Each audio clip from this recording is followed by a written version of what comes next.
À Thanksgiving, ma sœur a annoncé devant tout le monde, soyons honnêtes, elle ne se mariera jamais. Elle va mourir seule. Tout le monde a éclaté de rire. Mon père a ajouté, certaines personnes ne sont tout simplement pas faites pour le mariage. Maman a acquiescé. Enfin, quelqu'un est réaliste quant à son avenir. J'ai dit calmement, je suis marié. La pièce s'est figée. Mon père a hurlé, quoi? Tu mens? Je leur ai montré mes photos de mariage et mon certificat de mariage.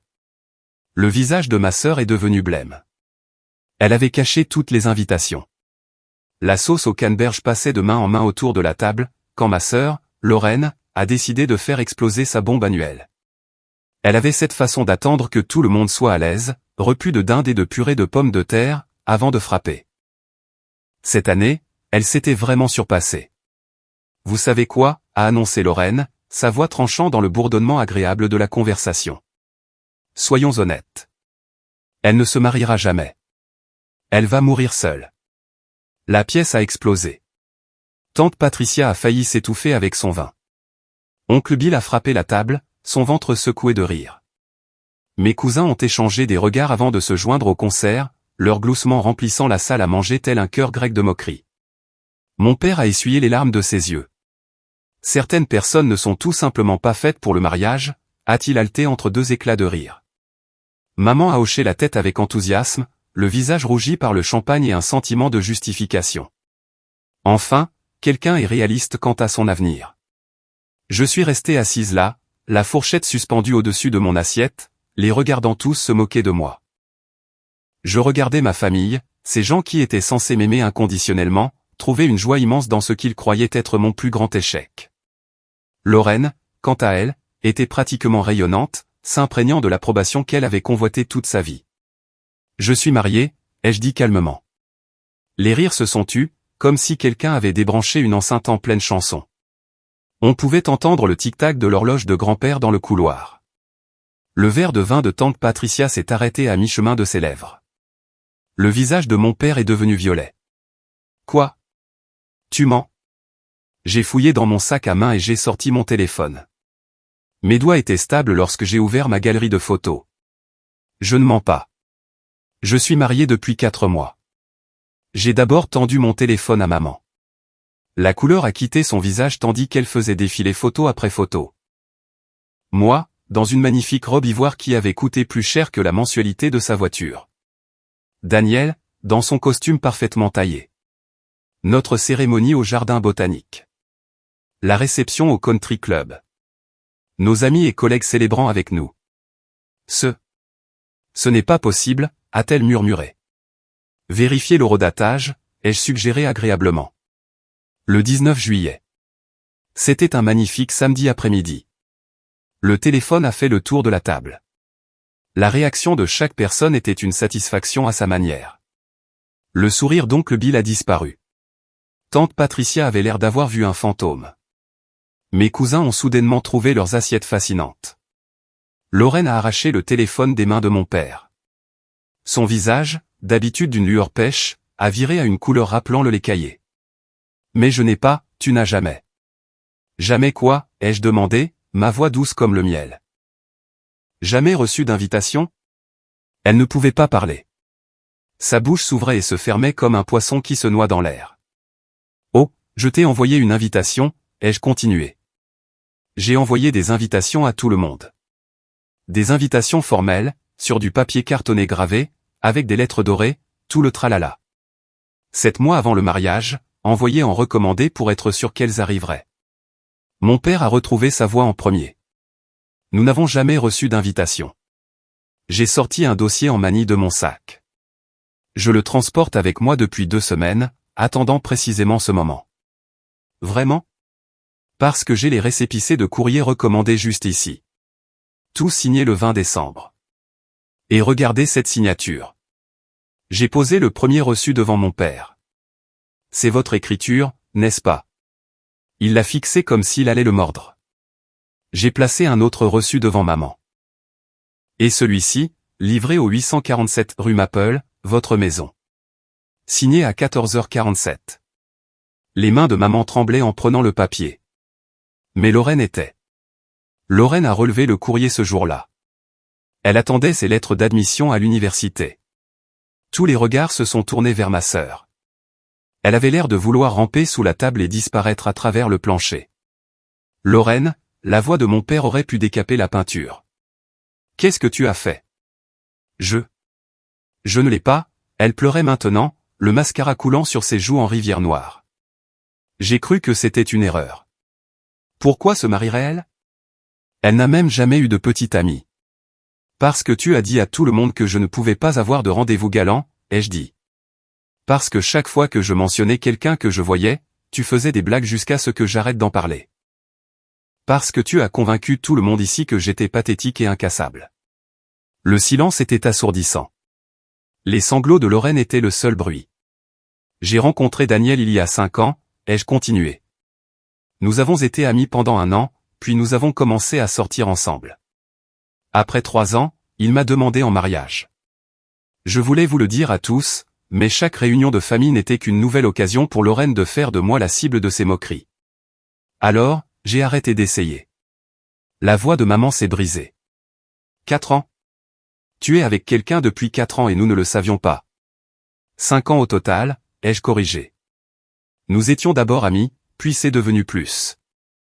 Et vous ne vouliez pas savoir. Vous vouliez la version de moi que Lorraine avait créée. La vieille fille solitaire qui, par comparaison, rendait votre enfant prodige encore plus brillante. J'ai sorti d'autres papiers de mon dossier. Voici les textos que j'ai envoyés à Lorraine après la livraison des invitations.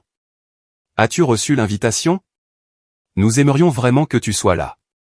S'il te plaît, dis-moi si tu viens pour qu'on puisse avoir un décompte pour le traiteur. 17 messages. Pas une seule réponse. Lorraine était maintenant en pleurs, le visage déformé par les sanglots. Je suis désolé. Je suis tellement désolé. C'est juste que... Je n'ai pas réfléchi. Tu as pensé que tu pouvais rendre ça irréel en l'ignorant? Ai-je demandé. Tu as pensé que si tu cachais les invitations, je me démarierais d'une manière ou d'une autre? Tante Patricia s'est éclaircie la gorge. Alors, nous avons tous manqué ton mariage parce que Lorraine a intercepté les invitations? Pas vous tous, ai-je dit. Mes amis étaient là. La famille de Daniel était là. Mes collègues du travail étaient là. 187 personnes ont célébré avec nous. Juste aucun de vous. J'ai fait défiler jusqu'à une autre photo sur mon téléphone. Voici la famille de Daniel. Sa mère est chirurgienne cardiaque. Son père est un juge à la retraite. Sa sœur enseigne la physique au MIT. Ils sont tous venus de Boston. Ils ont été incroyablement gentils et accueillants. Même si j'ai dû expliquer pourquoi toute ma famille était mystérieusement absente. Mon père avait l'air malade. Qu'est-ce que tu leur as dit? La vérité, ai-je dit simplement. Que ma famille et moi n'étions pas proches. Qu'ils trouveraient probablement une excuse pour ne pas venir, même s'ils étaient au courant. Il s'avère que j'avais plus raison que je ne le pensais. Maman a tendu la main vers la mienne. Je l'ai retirée. Ne fais pas ça, ai-je dit. Tu n'as pas le droit de me réconforter maintenant. Tu riais littéralement à l'idée que je meurs seul il y a 30 secondes. On plaisantait, c'est tout, a-t-elle protesté faiblement. Vraiment, ai-je demandé. Parce que ça me paraissait plutôt sincère. Ça ressemblait à quelque chose dont vous aviez déjà discuté, comme une conclusion à laquelle vous étiez tous parvenus ensemble. Oncle Bill a tenté de détourner la conversation. Allez, ma chérie. Tu sais comment est la famille. On se taquine. Taquiner, c'est quand tout le monde rit, ai-je dit. Ce n'était pas de la taquinerie. C'était de la cruauté devant un public. Je me suis levé, rassemblant mes affaires. Je suis venu aujourd'hui parce qu'une partie de moi espérait que les choses pourraient être différentes. Que peut-être, juste peut-être, l'un de vous me poserait des questions sur ma vie au lieu de supposer que vous saviez déjà tout. Lorraine m'a attrapé le bras. S'il te plaît, ne pars pas. On peut arranger ça. Je m'excuserai correctement. Je vais. Tu vas quoi? Je l'ai repoussé. M'organiser une réception tardive? Prétendre que tu as toujours été là. Le moment est passé, Lorraine. Tu t'en es assuré. J'ai regardé leurs visages atterrés autour de la table. Ces gens qui partageaient mon sang, mon histoire, mon nom de famille. Ces étrangers qui ne savaient rien de qui j'étais vraiment. La famille de Daniel a son propre dîner de Thanksgiving en ce moment même, ai-je dit. Ils m'ont invité il y a 3 semaines. Sa mère a appelé personnellement. Elle voulait connaître mes restrictions alimentaires et mon dessert préféré.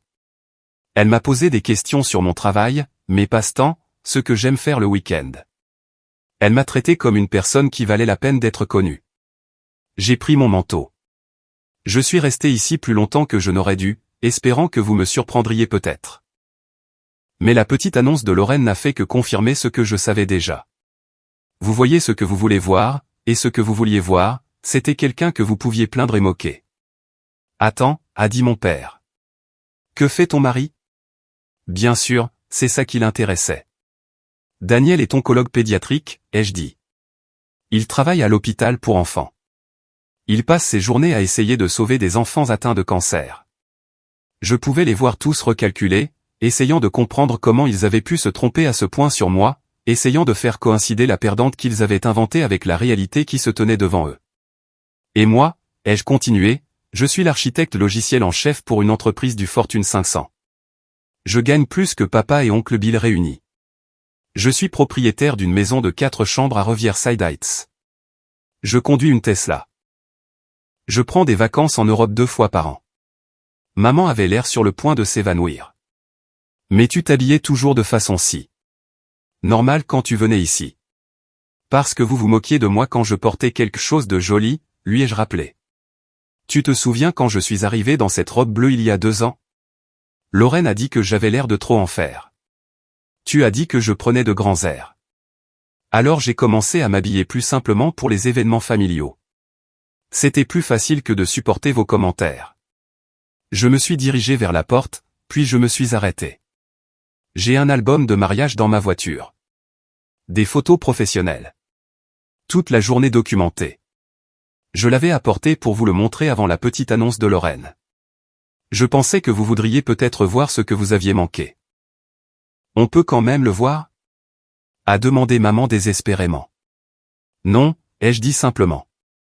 Vous avez perdu ce privilège quand vous vous êtes moqué de moi. Mais je ne suis pas parti tout de suite. Quelque chose me retenait là, cloué sur place.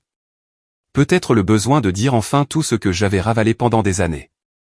Peut-être le fait de savoir que ce serait la dernière fois que je me tiendrais dans cette salle à manger. Voulez-vous savoir le pire, ai-je demandé, me retournant pour leur faire face. Ce n'était pas seulement les invitations. Ce n'était que l'acte final d'une très longue pièce de théâtre. Tante Patricia s'est agitée, mal à l'aise. Ma chérie, peut-être devrions-nous tous nous calmer. J'avais 12 ans quand Lorraine a raconté à tout le monde, à ma fête d'anniversaire, que je faisais pipi au lit jusqu'à mes 10 ans, ai-je interrompu. Ce n'était pas vrai. Mais elle l'a dit devant tous mes amis, et ils l'ont cru. Tu te souviens de ce que tu as fait, maman? Le visage de maman s'est décomposé. Tu m'as dit que j'étais trop sensible, que les frères et sœurs se taquinent, que je devais apprendre à accepter une blague. J'ai ri amèrement. J'ai perdu 3 amis ce jour-là. Ils ne voulaient plus traîner avec la lupisseuse au lit. Lorraine fixait la table, des larmes coulant maintenant en silence. J'avais 16 ans quand j'ai été sélectionné pour l'équipe de football universitaire, ai-je continué. J'étais si fier. Je suis rentré à la maison avec mon maillot et papa, tu l'as regardé pendant peut-être 5 secondes avant de demander à Lorraine comment se passait sa préparation pour les examens, comme si ma réussite n'était qu'un bruit de fond. Papa a ouvert la bouche, mais aucun son n'en est sorti. J'avais 18 ans quand j'ai été accepté à Northwestern avec une bourse partielle, ai-je dit. Une bourse partielle pour l'une des meilleures universités du pays. Et maman, tu as froncé les sourcils et dit, dommage que ce ne soit pas une bourse complète. Lorraine a eu une bourse complète pour l'université d'État, comme si mon accomplissement était en quelque sorte inférieur parce qu'il n'était pas identique au sien. Les souvenirs affluaient maintenant, chacun vif et clair. Des années à être ignorées, diminuées, effacées. J'avais 22 ans quand j'ai reçu ma première offre d'emploi. J'allais gagner 55,000 $ par an dès la sortie de l'université. J'étais ravi. Et oncle Bill, tu as dit, c'est bien, puis tu t'es immédiatement tourné vers Lorraine pour lui poser des questions sur son travail dans l'agence de marketing. Peu importe qu'elle gagne 40,000 $. Son travail était plus impressionnant d'une manière ou d'une autre parce que c'était Lorraine. Oncle Bill avait l'air de vouloir s'enfoncer dans le sol. Chaque petit ami que j'ai ramené à la maison a subi un interrogatoire en règle, ai-je dit. Vous vous souvenez de Marcus?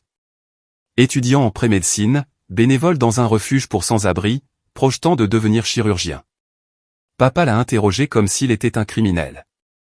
Il lui a posé des questions sur les finances de sa famille, les emplois de ses parents, son plan quinquennal. Il l'a mis tellement mal à l'aise qu'il a rompu avec moi 2 semaines plus tard. Nous voulions juste te protéger, a protesté faiblement papa. Non, vous étiez indiscret, ai-je corrigé. Et quand Lorraine a ramené Kyle, qui avait été arrêté 2 fois pour conduite en état d'ivresse et vivait dans le sous-sol de ses parents à 26 ans, vous l'avez accueilli à bras ouverts. Papa l'a emmené à un match de baseball. Maman l'a invité au dîner de famille. Il était assez bien pour votre enfant prodige, alors ses défauts n'avaient pas d'importance. Le silence était suffocant. Il ne pouvait pas argumenter, car chaque mot était vrai. J'ai arrêté de ramener des gens à la maison après ça, ai-je dit doucement.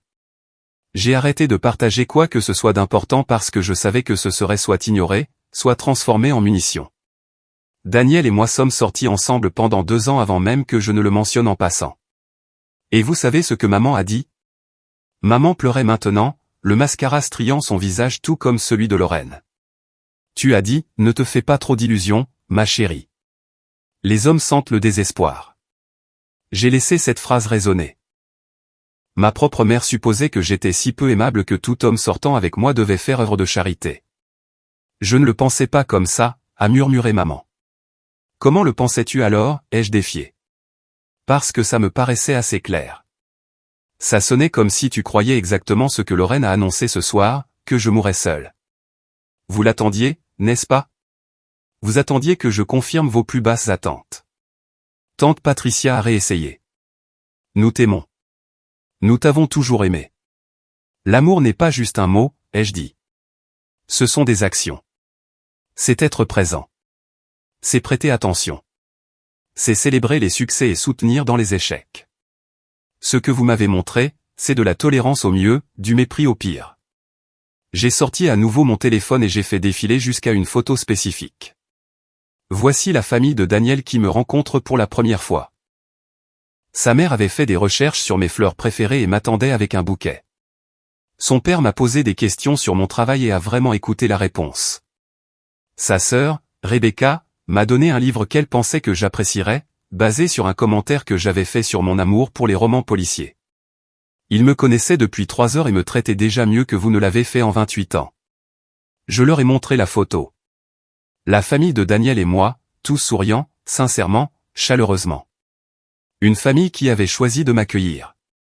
Quand Daniel m'a demandé en mariage, ai-je dit, nous avons d'abord appelé ses parents. Ils ont crié de joie. Sa mère a pleuré de bonheur. Son père a dit, bienvenue dans la famille, officiellement. Puis nous vous avons appelé. La tête de maman s'est relevée d'un coup. Tu ne nous as jamais appelés. Si, je l'ai fait, ai-je dit. Le 18 décembre, vers 19h. Vous n'avez pas répondu. J'ai laissé un message vocal disant que j'avais une nouvelle excitante et de me rappeler. Vous vous souvenez de ce qui s'est passé? Le regard vide m'ont dit qu'ils ne s'en souvenaient pas, Lorraine m'a rappelé le lendemain, ai-je dit.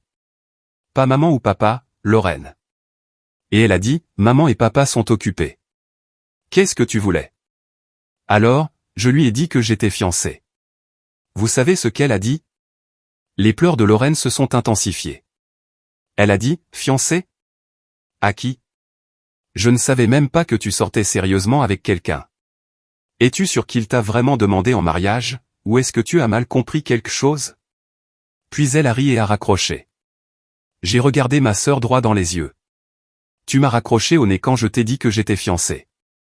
Tu n'as même pas pu faire semblant d'être heureuse pendant 5 secondes. Je croyais que tu plaisantais, a sangloté Lorraine. Tu ne parlais jamais de sortir avec quelqu'un. Je pensais que tu avais réussi à convaincre tout le monde que j'étais incassable, ai-je terminé. Et quand la réalité a contredit ton récit, tu n'as pas pu le supporter. Je me suis tourné vers mes parents. Vous ne m'avez jamais rappelé. Pas ce jour-là, pas le lendemain, pas de toute la semaine. J'ai attendu 7 jours que mes parents me rappellent au sujet des fiançailles de leur fille. 7 jours. Finalement, j'ai envoyé un texto disant « Laisse tomber ». Et vous avez répondu « D'accord, ma chérie. On se parle bientôt. » C'est tout. C'était votre réponse. Le visage de papa était passé du violet au gris. Nous ne savions pas que c'était important. J'ai dit que j'avais une nouvelle excitante, ai-je souligné. En quoi ce n'est pas important? Mais ça n'avait pas d'importance, parce que vous n'avez jamais rien considéré d'important à mon sujet. J'ai fait défiler d'autres photos sur mon téléphone. Voici ma fête de fiançailles. 35 personnes sont venues. Des amis de l'université, des amis du travail, la famille de Daniel. Nous avons loué une salle privée dans un restaurant du centre-ville. Il y a eu des discours et des toasts. La sœur de Daniel a fait un diaporama. Son meilleur ami a raconté des anecdotes embarrassantes. C'était magnifique. Je leur ai montré les images. Des tables décorées de fleurs. Des gens qui rient et célèbrent. Daniel et moi coupant un gâteau de félicitations. Vous êtes-vous demandé pourquoi vous n'étiez pas invité, ai-je demandé. Ou avez-vous même remarqué que vous n'étiez pas là? Nous n'étions pas au courant, a dit maman, impuissante. Parce que Lorraine ne vous l'a jamais dit, ai-je dit. Je l'ai dit à Lorraine. Je lui ai donné la date, l'heure, le lieu. Je lui ai demandé de faire passer le message parce que j'avais renoncé à obtenir des réponses de qui que ce soit directement. Elle a dit qu'elle le ferait. De toute évidence, elle ne l'a pas fait. Tous les regards se sont à nouveau tournés vers Lorraine. Elle avait l'air petite et pathétique, recroquevillée sur sa chaise. La fête prénuptiale, ai-je continué. 40 personnes. Ma demoiselle d'honneur a loué la salle commune de son immeuble. Des jeux, des cadeaux, des mimosas, tout le tralala. Maman, il y avait une chaise pour toi. La mère de Daniel n'arrêtait pas de demander quand tu arriverais. Je lui ai dit que tu ne pourrais probablement pas venir. Elle avait l'air si triste pour moi. Elle a dit, toute mariée a besoin de sa mère à sa fête prénuptiale. Et elle avait raison. J'avais besoin de toi. Mais tu n'étais pas là. Je serais venu, a dit maman désespérément. Si j'avais su, j'aurais été là. Vraiment, ai-je demandé. Parce que Lorraine le savait. Je lui ai envoyé l'invitation directement. Une invitation papier avec tous les détails. J'ai même inclus un mot lui demandant de s'assurer que tu reçoives le message. Elle a répondu par texto, reçu. C'était le 10 mai. La fête était le 2 juin. J'ai sorti l'échange de textos et je l'ai montré à maman. C'était là, noir sur blanc. Lorraine confirmant qu'elle avait reçu l'invitation et qu'elle transmettrait l'information. Elle n'a jamais dit un mot, a soufflé maman. Elle n'a jamais dit un mot sur rien de tout ça, ai-je confirmé. Ni sur la fête de fiançailles en janvier. Ni sur la fête prénuptiale, ni sur le week-end d'enterrement de vie de jeune fille à Nashville, ni sur le dîner de répétition. Je l'ai incluse dans chaque événement, je lui ai donné tous les détails, et elle s'est assurée que vous restiez tous dans l'ignorance. Oncle Bill a retrouvé sa voix. Mais pourquoi? Pourquoi ferait-elle ça? Parce qu'elle ne le supportait pas, ai-je dit simplement. Elle ne supportait pas que j'ai trouvé le bonheur, que j'ai trouvé quelqu'un qui me valorisait, que je construisais une vie qui n'avait rien à voir avec la compétition avec elle ou la recherche de son approbation. La tête de Lorraine s'est relevée d'un coup. Ce n'est pas vrai. Ah non, ai-je défié. Tu as passé toute notre vie à t'assurer que tu étais le centre de l'attention. La jolie sœur, la sœur qui réussit, celle que tout le monde aimait. Et ça a marché. Tu as eu tout ce que tu voulais. La fierté de maman et papa, l'attention de tout le monde, une validation constante. Mais ensuite, je me suis fiancé. Et soudain, il y avait quelque chose que tu ne pouvais pas me prendre. Je n'essayais pas de prendre quoi que ce soit, a protesté Lorraine. Tu as volé le jour de mon mariage à notre famille, ai-je dit froidement. Tu t'es assuré que maman et papa n'étaient pas là pour m'accompagner à l'hôtel. Qu'ils ne me voient pas dans ma robe ou ne m'entendent pas prononcer mes vœux. Tu as volé ces moments, et on ne pourra jamais les récupérer. Le poids de ce que Lorraine avait fait semblait enfin s'imposer. Maman regardait sa fille comme si elle ne la reconnaissait pas. Papa avait l'air physiquement malade. J'ai dû demander à la mère de Daniel de m'aider à me préparer, ai-je continué, ma voix se brisant légèrement. Elle m'a coiffé, m'a aidé à enfiler ma robe et m'a dit que j'étais magnifique. Elle aurait dû être là en tant qu'invitée, profitant de la journée. Au lieu de cela, elle a dû endosser le rôle que tu as abandonné, maman. Ma chérie, maman a de nouveau tendu la main vers moi. Le père de Daniel m'a accompagné à l'hôtel, ai-je dit, m'éloignant de son emprise.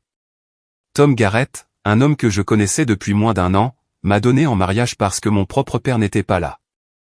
Il a fait un discours magnifique sur le fait que gagner une fille était l'un des plus grands cadeaux de la vie. Il m'a appelé sa fille. Maman, le père de quelqu'un d'autre m'a appelé sa fille le jour de mon mariage. Je pouvais à peine voir à travers mes larmes maintenant, mais je me suis forcé à continuer. La danse mère-fils, ai-je dit. Daniel a dansé avec Margaret. Et puis elle m'a demandé de danser, et elle m'a dit qu'elle était honorée d'être ma belle-mère, qu'elle avait toujours voulu une fille, et qu'elle était si reconnaissante de m'avoir. J'ai sangloté pendant toute cette danse parce que c'était la première fois que la mère de quelqu'un me faisait sentir désiré. La pièce était remplie de pleurs. Tout le monde craquait. Maman, papa, tante Patricia, même oncle Bill avait les yeux humides. Il y a eu un moment pendant la réception, ai-je dit, où Daniel et moi étions debout, regardant tous nos invités. Tout le monde dansait, riait et nous célébrait. Et il m'a demandé si j'étais heureuse. J'ai dit oui, et je le pensais. Pour la première fois de ma vie, j'étais entouré de gens qui m'aimaient sincèrement. Pas parce qu'ils le devaient, mais parce qu'ils l'avaient choisi. J'ai essuyé mes yeux. Mais il y avait toujours cette petite partie de moi qui regardait les sièges vides où vous auriez dû être. Le siège vide où ma mère aurait dû pleurer de joie. Où mon père aurait dû lancer des regards protecteurs à Daniel. Où ma sœur aurait dû faire un discours de demoiselle d'honneur embarrassant. Ces sièges étaient vides à cause de choix. Vos choix. Les choix de Lorraine. Des choix faits encore et encore pour m'exclure de mon propre récit. Nous n'avons pas choisi ça, a dit papa faiblement. Vous avez choisi de croire la version de Lorraine de moi au lieu d'apprendre à connaître la vraie moi, ai-je répliqué. Vous avez choisi de rire quand elle a fait son annonce ce soir au lieu de vous demander pourquoi vous en saviez si peu sur ma vie. Vous avez tous choisi, chaque jour, de me voir comme inférieur, comme quelqu'un à plaindre, comme la déception de la famille. J'ai sorti une dernière photo. C'est de notre lune de miel. En Grèce. Daniel et moi sommes partis 2 jours après le mariage et avons passé 2 semaines à explorer les îles, à manger des plats incroyables, à nager dans la Méditerranée. C'était magique. Et en rentrant, j'ai pensé à vous envoyer des photos. J'ai pensé à partager cette joie avec vous. Mais j'ai réalisé que vous ne méritiez pas de les voir. Vous ne méritiez pas d'avoir accès à mon bonheur alors que vous aviez passé si longtemps à nier que je pouvais l'atteindre. Ma cousine Jennifer, qui était restée silencieuse tout ce temps, a pris la parole.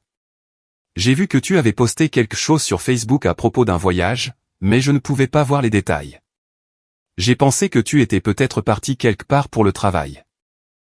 Je vous ai tous bloqués sur les réseaux sociaux il y a 2 ans, ai-je dit, après que Lorraine a fait une capture d'écran d'une photo de moi à un événement professionnel et l'a envoyée dans le groupe de discussion familiale avec la légende, au moins, elle sort de la maison de temps en temps. Et tout le monde a ri. Tout le monde a trouvé ça drôle que j'ose sortir et exister dans le monde. Jennifer a pâli. Je m'en souviens. Je suis vraiment désolé. Je n'ai pas réfléchi. Personne n'a réfléchi, ai-je dit. C'est ça le problème. Personne n'a pensé à l'impact de leurs paroles sur moi. Personne n'a pensé à ce que cela signifiait d'être constamment la cible de moqueries. Personne n'a pensé que je pouvais être une vraie personne, avec de vrais sentiments, qui méritait un respect élémentaire. Et maintenant, a demandé papa, la voix rauque. Tu vas juste nous rayer complètement de ta vie? Vous m'avez rayé de la vôtre il y a des années, ai-je dit. Je ne fais que l'officialiser. Ce n'est pas juste, a pleuré Lorraine. Nous sommes une famille. Tu ne peux pas simplement partir. Regarde-moi faire, ai-je dit. J'ai passé 28 ans à essayer de gagner ma place dans cette famille. J'ai fini d'essayer. J'ai trouvé une famille qui veut vraiment de moi. La famille de Daniel ne se moque pas de moi. Ils ne cachent pas mes réussites, n'interceptent pas mes invitations ou ne font pas de blagues sur le fait que je mourrais seul. Ils me traitent comme si j'avais de l'importance, parce que pour eux, j'en ai. Tu as de l'importance pour nous, a insisté maman. Vraiment, ai-je demandé. Alors, nommez une chose sur ma vie en ce moment. Une chose qui n'implique pas mon statut relationnel. Le silence s'est étiré. Ils se sont regardés, espérant que quelqu'un d'autre répondrait. Personne ne le pouvait. Je suis l'architecte en chef d'un projet qui va révolutionner les logiciels de santé, ai-je dit. Il va aider les médecins à accéder plus rapidement aux informations des patients, sauvant potentiellement des vies. Je travaille dessus depuis 18 mois. C'est la plus grande réussite de ma carrière. Plus de silence. J'ai commencé à prendre des cours de poterie l'année dernière, ai-je continué. J'ai fabriqué mon propre service de table. Il n'est pas parfait, mais j'en suis fier. Daniel s'en vante auprès de tous ceux qui viennent à la maison. Il n'avait rien à dire. Je fais du bénévolat dans un refuge pour animaux tous les samedis matins, ai-je ajouté. J'ai aidé à trouver un foyer pour 37 chats l'année dernière. Le refuge a donné mon nom à une salle parce que j'ai fait un don suffisant pour rénover leur espace pour les chatons. Toujours rien. Vous ne savez rien de tout cela parce que vous n'avez jamais demandé, ai-je dit. Vous n'avez jamais voulu savoir. Vous étiez à l'aise avec la version de moi que vous aviez créée. Triste, seul, en échec. Me connaître vraiment aurait perturbé ce récit confortable. Ce n'est pas vrai, a protesté maman, mais sa voix manquait de conviction. Citez une conversation que nous avons eue au cours des 5 dernières années où vous m'avez posé des questions sur ma vie et avez réellement écouté la réponse, ai-je défié. Une conversation où vous sembliez intéressé par qui je suis plutôt que par qui vous pensez que je devrais être. Elle ne le pouvait pas. Aucun d'entre eux ne le pouvait. La démonstration est faite, ai-je dit doucement. Lorraine sanglotait dans sa serviette. Je vais arranger ça. Je te le promets. Tu ne peux pas, lui ai-je dit.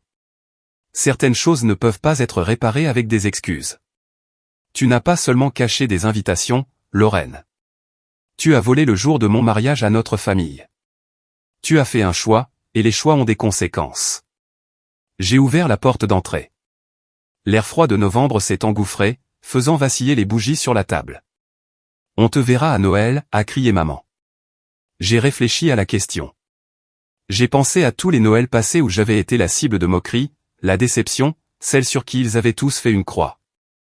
J'ai pensé au Noël futur avec la famille de Daniel, où je serais accueilli, valorisé et traité comme si j'avais de l'importance. Non, ai-je dit. Je ne pense pas, s'il te plaît, a dit papa. Nous avons fait une erreur. Laisse-nous nous rattraper. Vous avez fait 100 erreurs, ai-je corrigé. C'était juste la première que j'ai décidé de ne plus tolérer. Je pouvais entendre Lorraine gémir alors que je marchais vers ma voiture. Une partie de moi se sentait coupable, la partie qui avait passé 28 ans à essayer de gagner leur approbation, à essayer d'être assez bien, à essayer de leur faire voir qui j'étais. Mais il y avait une autre partie, plus nouvelle, plus forte, que Daniel m'avait aidé à trouver, qui ne ressentait que du soulagement. Mon téléphone a vibré. Un texto de Daniel. Comment ça se passe? Est-ce que je dois venir te secourir? J'ai souri. Déjà secouru moi-même. J'arrive chez tes parents. Ils vont être ravis. Maman a fait ton cheesecake à la citrouille préférée. J'ai démarré la voiture et j'ai quitté l'allée. Dans mon rétroviseur, je pouvais les voir tous debout sur le porche, me regardant partir. Ils avaient l'air perdus, confus, comme s'ils ne comprenaient pas tout à fait ce qui venait de se passer. C'était bien là le problème, cependant. Ils ne m'avaient jamais comprise. Ils avaient juste supposé, et leur supposition était si loin de la réalité qu'ils avaient manqué toute ma vie qui se déroulait juste sous leurs yeux. 3 mois après le mariage, Daniel et moi étions rentrés de notre lune de miel en Grèce. Nous avions passé 2 semaines à sauter d'île en île, à manger des fruits de mer frais, à regarder les couchers de soleil sur la mer Égée. J'avais posté des photos sur les réseaux sociaux, mais j'avais bloqué ma famille il y a des années, fatigué de leurs commentaires et de leurs critiques. En rentrant à la maison, il y avait 17 appels manqués de Lorraine. Elle avait appris l'existence du mariage par une connaissance commune qui y avait assisté. Ses messages vocaux étaient frénétiques, exigeant de savoir pourquoi elle n'avait pas été invitée, m'accusant d'être mesquine et vindicative. Je les avais tous gardés, juste au cas où j'aurais un jour besoin de preuves de sa mémoire sélective. Il y avait aussi des courriels de maman et papa, envoyés au cours de plusieurs semaines, chacun plus confus que le précédent, demandant pourquoi quelqu'un à l'église les avait félicités pour mon mariage, pourquoi les voisins avaient le trajet jusqu'à la maison des parents de Daniel a duré 40 minutes. Assez longtemps pour décompresser. Assez longtemps pour laisser partir la colère qui couvait depuis que j'étais entré dans ce désastre de Thanksgiving. Margaret et Tom vivaient dans une belle maison victorienne dans le quartier historique. Leur maison était toujours chaleureuse, toujours accueillante. Il y avait des photos de Daniel et de sa sœur Rebecca éparpillées partout. Remise de diplômes, vacances, moments du quotidien capturés et chéris. En 3 mois, ils avaient déjà ajouté des photos de mariage à la collection. Nous étions sur la cheminée, sur le mur du couloir, sur le piano dans le salon. Ils m'avaient fait de la place immédiatement. Pas parce qu'ils le devaient, mais parce qu'ils le voulaient. Margaret a ouvert la porte avant même que je puisse frapper. Ma chérie, nous espérions que tu arrives bientôt. Comment s'est passé le dîner de ta famille? Éclairant, ai-je dit. Elle a dû voir quelque chose sur mon visage, car elle m'a prise dans ses bras sans un mot de plus. Margaret donnait le genre d'étreinte qui vous font sentir en sécurité. Le genre que je n'avais jamais reçu de ma propre mère. Entre, a-t-elle dit. Tom termine la dinde. Rebecca se dispute avec son petit ami à propos du football. Et Daniel surveille l'allée comme un chiot qui attend son maître. J'ai ri malgré tout. Vraiment? Toutes les 5 minutes. C'est adorable et légèrement pathétique. La maison sentait le romarin, le beurre et le foyer. Daniel est apparu de la cuisine, son visage s'illuminant en me voyant. Il avait enfilé un pull gris doux qui rendait ses yeux presque argentés. Tu es là, a-t-il dit, m'enlaçant. J'étais inquiet. De quoi? Qu'ils te convainquent de rester, que tu veuilles arranger les choses avec eux. Je me suis reculé pour le regarder. Pourquoi voudrais-je arranger les choses avec des gens qui ont si peu d'estime pour moi? Parce que c'est ta famille, a-t-il dit simplement. Et je sais qu'une partie de toi espère encore qu'ils changeront. Il n'avait pas tort. Il y avait une petite partie de moi, la petite fille qui voulait la fierté de ses parents, qui voulait l'amitié de sa sœur, qui aspirait encore à leur acceptation. Mais cette petite fille avait grandi. Elle avait appris que certaines personnes ne vous verront jamais clairement, peu importe à quel point vous brillez. J'ai fini d'espérer, lui ai-je dit. Je préfère dépenser mon énergie pour des gens qui m'apprécient déjà. Rebecca a passé la tête hors du salon. Quelqu'un a dit que ma belle-sœur préférée est arrivée? Je suis ta seule belle-sœur, ai-je souligné. Ce qui fait de toi à la fois la meilleure et la pire, a-t-elle souri. Viens régler une dispute. Mike pense que les Patriots vont au Super Bowl. Il a besoin d'être éduqué sur la réalité. Le dîner chez les Garrett était tout ce que le dîner de ma famille n'était pas. Les gens écoutaient vraiment quand vous parliez. Ils posaient des questions de suivi. Ils riaient les uns avec les autres, pas les uns des autres. Quand Tom a dit le bénédicité, il a inclus un remerciement spécial pour m'avoir accueilli dans leur famille. J'ai senti les larmes me monter aux yeux. 30 secondes d'appréciation sincère signifiaient plus que 28 ans de tolérance déguisée. Alors, comment ça s'est passé, a demandé Rebecca une fois que nous avons commencé à manger. Tu leur as montré les photos? Finalement, ai-je dit. Après que Lorraine a annoncé à tout le monde que je mourrais seul. La fourchette de Margaret a heurté son assiette avec un bruit sec.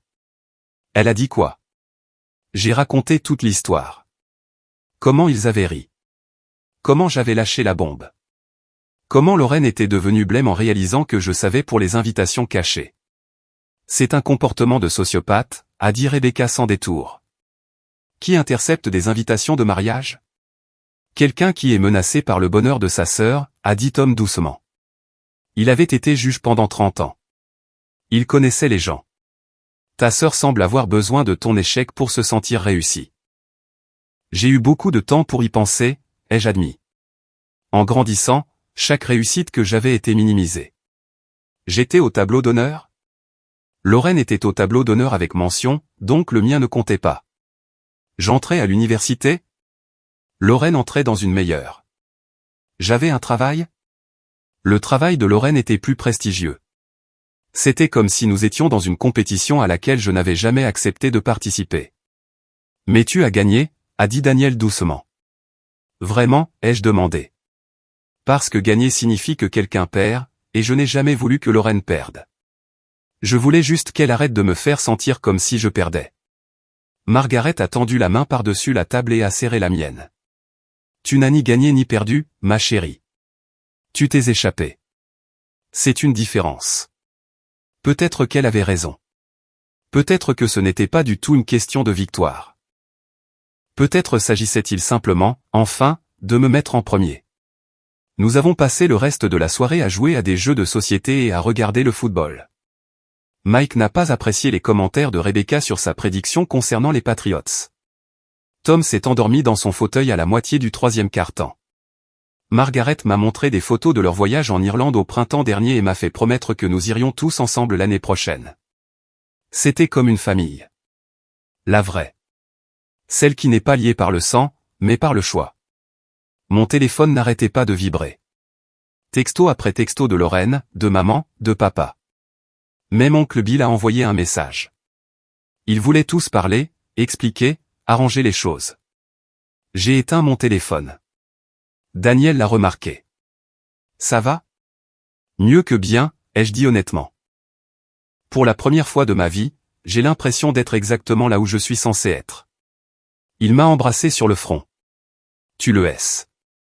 Vers 22h, nous nous sommes dit au revoir. Margaret nous a préparé assez de restes pour nous nourrir pendant une semaine. Tom m'a serré dans ses bras et a murmuré, « Tu es une fille bien. Ne laisse personne te le faire oublier. » Sur le chemin du retour, Daniel a posé la question que j'attendais. « Qu'est-ce qui se passe maintenant avec ta famille ?»« Rien, ai-je dit. C'est tout l'intérêt. Il ne se passe rien. Ils ne sont plus invités dans ma vie. Ils ont eu près de 3 décennies pour m'apprécier et ils ont choisi de ne pas le faire. Je ne leur donne pas une autre chance. Pas de regret. J'y ai pensé, à la famille que je n'aurai jamais. La relation mère-fille que j'avais toujours voulu. Le lien sororal qui s'était transformé en toxicité il y a des années. Je regrette que ça m'ait pris si longtemps, ai-je finalement dit. Je regrette toutes les fois où je suis retourné en espérant que les choses seraient différentes. Je regrette d'avoir cru leur version de moi au lieu de faire confiance à ma propre valeur. Mais surtout, je regrette de ne pas avoir rencontré Daniel plus tôt pour avoir eu sa famille dans ma vie plus longtemps. Mais tu ne regrettes pas d'être parti? Pas le moins du monde. Nous sommes rentrés chez nous, dans notre belle maison que ma famille n'avait jamais vue, ne verrait jamais. Daniel avait laissé la lumière du porche allumée. Elle brillait d'une lueur chaude et dorée dans l'obscurité, un phare nous guidant à la maison. À l'intérieur, notre chat, Winston, miaulait avec indignation d'avoir été laissé seul un jour de fête.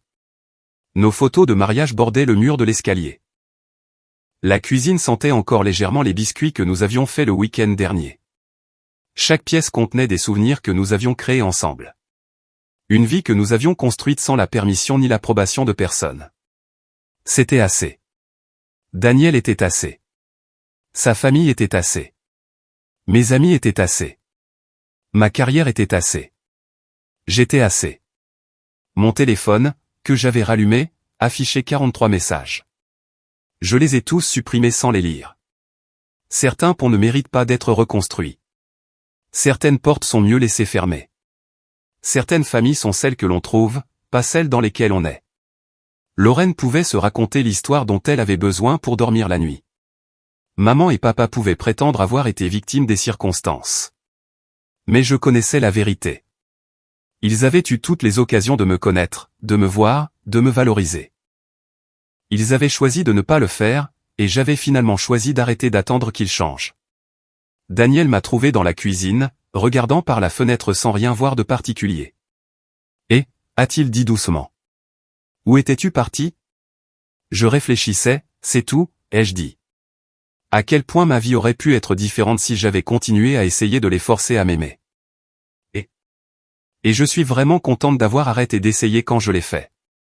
Il a passé ses bras autour de moi par derrière, posant son menton sur mon épaule. Moi aussi. J'aime bien t'avoir pour moi tout seul. J'ai ri. Égoïste. Absolument. Nous sommes restés là, dans un silence confortable, regardant le vent de novembre disperser les feuilles sur notre pelouse. Quelque part en ville, ma famille était probablement encore en train de disséquer ce qui s'était passé au dîner. Toujours en train d'essayer de comprendre comment ils avaient pu tout se tromper à ce point. Mais ce n'était plus mon problème. Leur perception, leur jugement, leur déception, rien de tout cela ne m'appartenait. J'avais porté leur fardeau assez longtemps. Demain, Daniel et moi ferions la grasse matinée. Nous ferions des pancakes et du café. Nous lirions le journal et nous disputerions pour savoir à qui était le tour de nettoyer la litière. Nous vivrions notre vie ordinaire et magnifique. Et Lorraine se réveillerait en sachant qu'elle avait détruit quelque chose qu'elle ne pourrait jamais reconstruire. C'était une conséquence suffisante. Je n'avais pas besoin de vengeance. Je n'avais pas besoin de justification. J'avais juste besoin d'être libre. Et debout dans ma cuisine, dans ma maison, avec les bras de mon mari autour de moi, je l'étais enfin.